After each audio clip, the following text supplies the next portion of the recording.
Olá, mulheres empoderadas! Nós estamos lendo o livro Sem Rivais, da autora Lisa Beverly, da editora Chara. Nós entramos hoje no nosso último capítulo, capítulo 10, áudio 38, Uma Vida Inigualável. Você nunca é velho demais para estabelecer outra meta ou sonhar um novo sonho. C.S. Lewis. Quero compartilhar mais uma história antiga de coragem e devoção com você. Certa vez existiu uma jovem virgem e linda chamada Thecla. Por acaso, ela ouviu o evangelho enquanto Paulo pregava em uma casa na vizinhança. Ela sentou-se na janela, paralisada, enquanto ouvia o chamado de Paulo para os jovens homens e mulheres adorarem a Cristo em castidade e virtude. Thecla estava prometida em casamento, mas quando ouviu as palavras de Paulo, decidiu desprezar o casamento arranjado para ela e viver o resto dos seus dias para a glória de Deus. Paulo não sabia de seu alcance sobre Thecla, mas sua decisão não foi bem aceita pela mãe e pelo noivo, que usaram de influência para levantar uma multidão furiosa contra Paulo. A agitação civil colocou Paulo diante de um dos governadores de Icônio, que o prendeu imediatamente. Entristecida, Thecla vendeu peças de joias para forçar sua entrada na prisão a fim de encontrar Paulo e ouvir o evangelho de Jesus diretamente. Quando sua família descobriu seu desaparecimento, ela estava na cela de Paulo e ambos foram levados diante do governador. Paulo foi açoitado e depois expulso da cidade. A mãe de Thecla a denunciou e a jovem foi condenada à morte. Ela seria queimada na fogueira para servir de exemplo a quaisquer outras filhas que viessem a considerar uma rebelião tão irresponsável. Enquanto Thecla era levada à morte, Paulo se reunia com outros cristãos do lado de fora da cidade, nas catacumbas, e orava fervorosamente. Thecla foi amarrada à fogueira, mas quando a chama foi acesa, ela não pegou fogo. Depois, uma tempestade de força incomum se formou, destruindo a fogueira aos seus pés, e Thecla foi livre da morte. Com medo de ser um sinal dos deuses gregos, as autoridades a liberaram e a colocaram para fora da cidade. Rejeitada, Thecla se encontrou com os outros cristãos banidos que decidiram viajar na companhia de Paulo para Antioquia. Assim que eles entraram na cidade, um homem de grande influência e poder, chamado Alexandre, se encantou com a beleza de Thecla e tentou comprá-la de Paulo.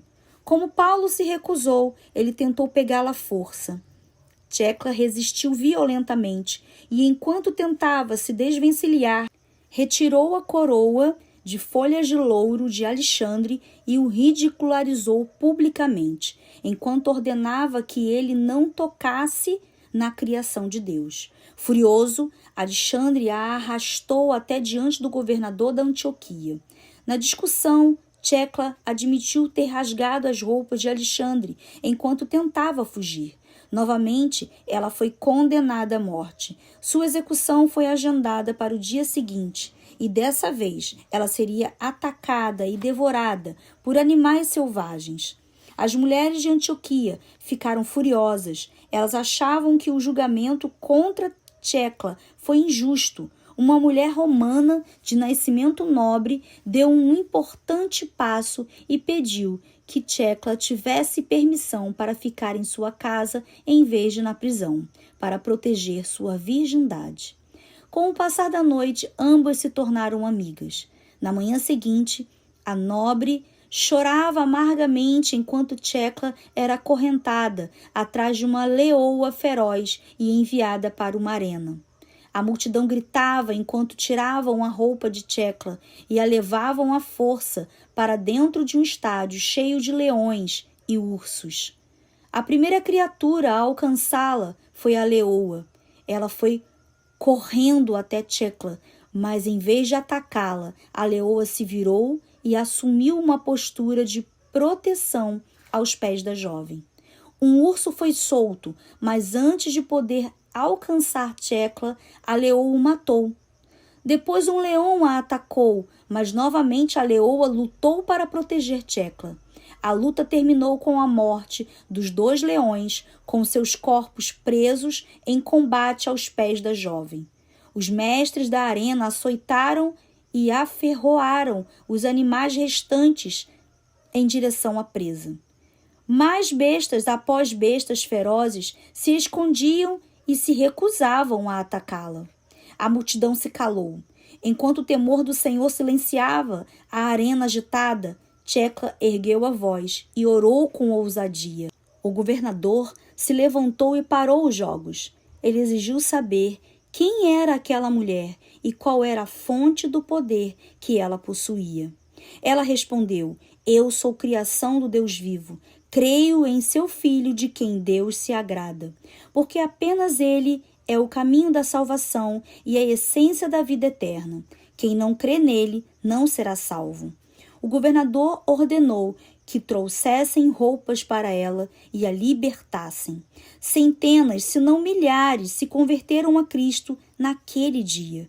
E os anais da igreja primitiva reportaram que as mulheres de Antioquia louvaram a Deus em uma só voz até a cidade tremer com o som. Tecla continuou vivendo uma vida longa e plena e pregou o evangelho até morrer com 90 anos. Vivendo com grande ousadia. O que tornou Tecla tão poderosa? Ela se sentia nua e envergonhada por causa da revelação de Jesus que ela mesma descobriu. Porém, mesmo que nova convertida, ela se tornou uma embaixadora irrefutável. Quando erguia sua voz em oração, demonstrava coragem diante da morte, uma filha corajosa que teve negado o direito de pregar completamente, vestida em um púlpito. Ganhou uma multidão de convertidos quando estava nu e rodeada de animais selvagens em um coliseu cruel. Quando leio histórias como essa, gosto de pensar que Eva sorri. Tenho certeza de que Sara sorri também, porque a batalha que Eva perdeu na segurança e intimidade de um jardim foi vencida várias vezes por filhas renascidas em arenas de hostilidades abertas. A multidão se reuniu para ver uma execução, mas em vez disso, eles testemunharam a inversão da queda. Que nossas vidas continuem esse legado.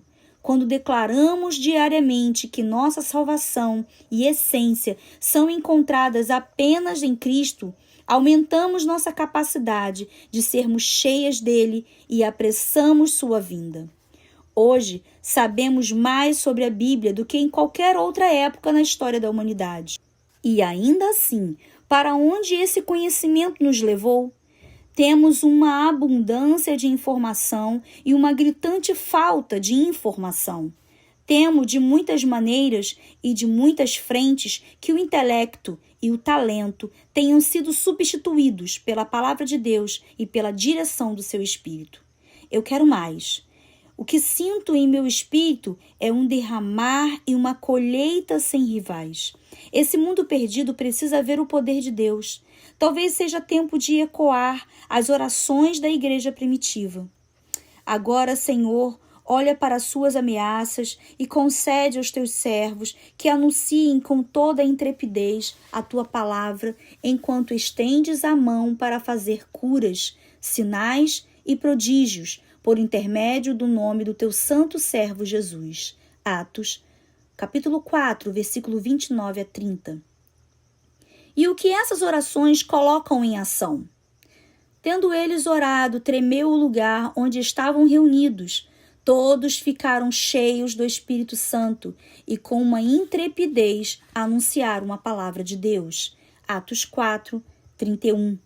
É hora de a palavra de Deus ser proclamada com uma ousadia incondicional. De muitas maneiras, os desafios que Tecla enfrentou não são tão diferentes dos nossos desafios. Houve indignação quando ela decidiu seguir um caminho inesperado e viver uma vida consagrada. Membros da família tentaram impedi-la. O governo tentou julgar sua fé. Homens Tentaram tomá-la à força e conter o que eles viam como uma rebelião. Ainda assim, desde o começo, ela era totalmente livre. O fato de morrer ou viver não tinha relação com quem ela sabia que era. Ela era a criação do Deus Altíssimo.